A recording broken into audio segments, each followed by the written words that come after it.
First of all, I spoke with George at 106 today for about a half hour. His tone seemed very subdued. It was monotone.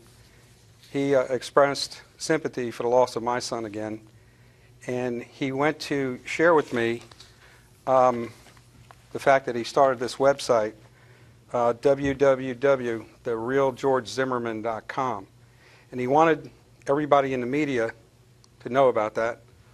Also, he wanted to corroborate my story that on February 2nd, one of the 911 calls of the 46 that he made regarded my home, which was a burglary in progress, that he went on to really elaborate what had happened that night on February 2nd. And I wrote down some notes as, I was speaking to him because I, like most 55-year-old men, have a tendency to forget some things. So if you allow me, he went on to share that on the night of February 2nd, as he was walking through the neighborhood, ensuring the safety of all the residents at Twin Lakes, that he observed a young black male looking in the front of my house. He told me that he was walking his 100-pound Rottweiler and that he was carrying his 9mm with him at that time.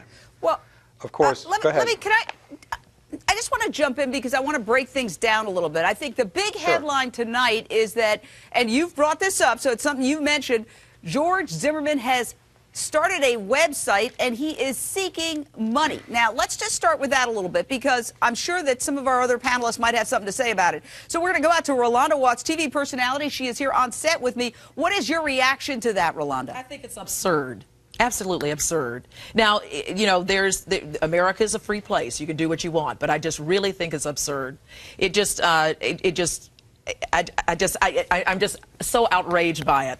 But, I mean, he has the right to do that. Well, let me go to Natalie Jackson, specifically the attorney for Trayvon Martin's family, because he essentially says, and I'm quoting here, I have created a PayPal account solely linked on this website as I would like to provide an avenue to thank my supporters personally, ensure that any funds provided are used only for living expenses and legal defense in lieu of my forced inability to maintain employment.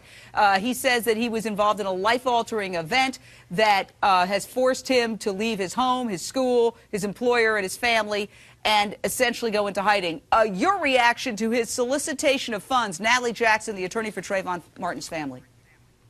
Well, he has a right to do what he wants to do. I think that he recognized that this case should go to a jury, and I believe that he's preparing for the charges to be brought against him as they should be so that justice can be served in this case. He never said that, nor did he intimate hold it. that to me in the conversation.